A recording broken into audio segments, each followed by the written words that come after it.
नमस्कार, मी स्वाती तुमचं आपल्या टेस्टी किचनमध्ये खूप खूप मनापासून स्वागत करते. उन्हाळ्यात शरीराला तसंच पोटाला थंडावा देणारं पौष्टिक नाचणीचं आंबील आज आपण इथे बनवणार आहोत. हे नाचणीचं आंबील वेगवेगळ्या ठिकाणी वेगवेगळ्या पद्धतीने बनवलं जातं, पण आज आपण इथे अगदी साध्या आणि सोप्या पद्धतीने हे आंबील बनवणार आहोत. नाचणीचं आंबील बनवणं अगदी सोपं आहे. चला तर लगेचच रेसिपीला सुरुवात करूया. तर सुरुवातीला इथे आपल्याला आंबीलसाठी लागणारं नाचणीचं पीठ भिजवून घ्यायचं आहे. तर इथे मी 2 चमचे नाचणीचं पीठ घेतलेलं आहे. या चमच्याने मोजून मी इथे 2 चमचे नाचणीचं पीठ घेतलेलं आहे. आता यामध्ये आपल्याला साधारण अर्धी वाटी पाणी घालून हे चमच्याने चांगलं हलवून मिक्स करून घ्यायचं आहे. हे मिक्स करत असताना यामध्ये एकही गुठळी राहू द्यायची नाही. सगळ्या गुठळ्या मोडून घ्यायच्या आहेत. अगदी सहज या गुठळ्या मोडल्या जातात. हे नाचणीचं पीठ तुम्हाला कोणत्याही किराणा स्टोअरमध्ये अगदी सहज मिळेल. आता कुठे कुठे हे पीठ ताकात भिजवलं जातं किंवा हे पीठ ताकात भिजवून रात्रभर फर्मेंट करून घेतलं जातं. तसंच कुठे कुठे हे नाचणीचं पीठ ताकातही शिजवलं जातं. तुमच्याकडे आंबील कसं केलं जातं हे मला कमेंट करून नक्की सांगा. तर सगळ्या गुठळ्या मोडून याची एक छान स्लरी बनवून घेतली. आता हे पीठ भिजण्याकरता थोडा वेळ बाजूला ठेवून देऊयात. आता ज्यामध्ये आपण आंबील शिजवणार आहोत ते भांडं आपल्याला घ्यायचं आहे. तर इथे मी एक मोठं पातेलं घेतलेलं आहे. आता यामध्ये आपल्याला 4 ग्लास पाणी घालून घ्यायचं आहे. 2 टेबलस्पून नाचणीचं पीठ होतं त्याकरता इथे मी 4 ग्लास पाणी घेतलेलं आहे.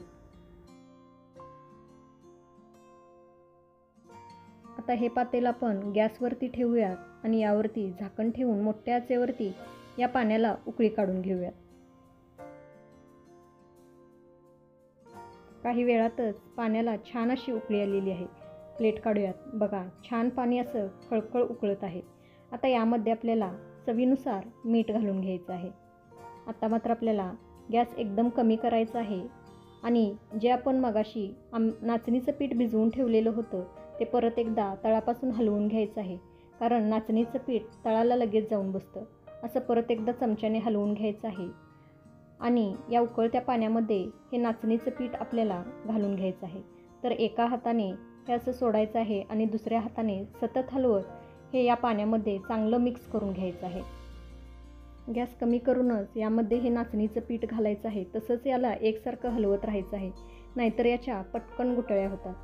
आता याला चांगलं मिक्स करून घेतलं. आता आपल्याला गॅस मोठा करायचा आहे आणि याला एक चांगली उकळी काढून घ्यायची आहे. हे उकळत असताना याला असं सतत हलवत राहायचं आहे, नाहीतर यामध्ये लगेच गुठळ्या होतात.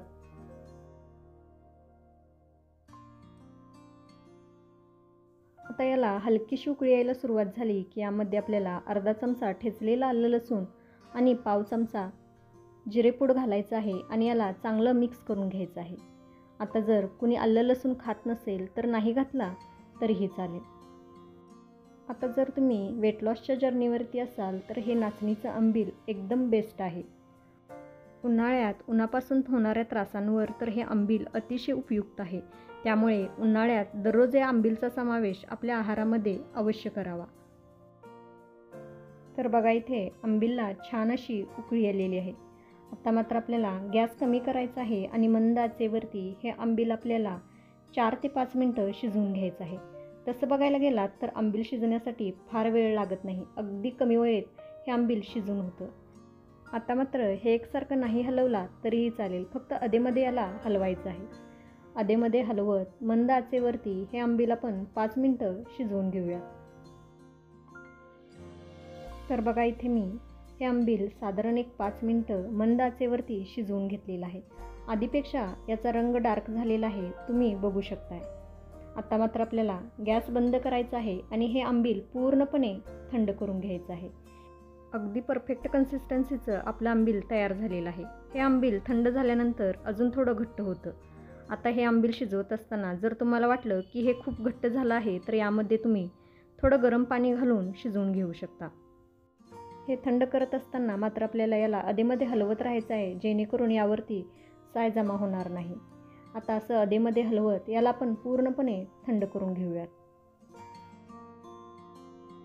इथे आपलं आंबील पूर्णपणे थंड झालेलं आहे. यावरती अजिबात साय वगैरे आली नाही, कारण हे थंड करत असताना मी याला अधेमध्ये हलवून घेतलेलं आहे. आता हे थंड झालेलं आंबील तुम्ही असंचही पिऊ शकता, म्हणजे ताक न घालताही पिऊ शकता. पण यामध्ये मी ताक घालणार आहे. तर साधारण 1 ग्लास ताक घालूया आणि याला चांगलं मिक्स करून घेऊया.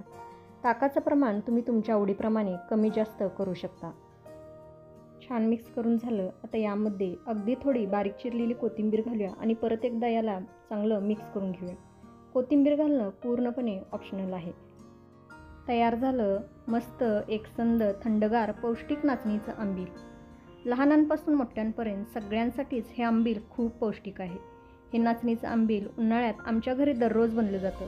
तुम्ही बनवता का हे मला कमेंट करून नक्की सांगा. तर आजची ही रेसिपी कशी वाटली हेही मला कमेंट करून सांगायला विसरू नका. रेसिपी आवडली असेल तर लाईक करा, शेअर करा, तसंच टेस्टी किचनला सबस्क्राईब करायला विसरू नका. परत भेटू अशाच एका छानशा रेसिपीसोबत. तोपर्यंत मस्त खा, टुमटुमीत राहा. Bye bye. Thanks for watching.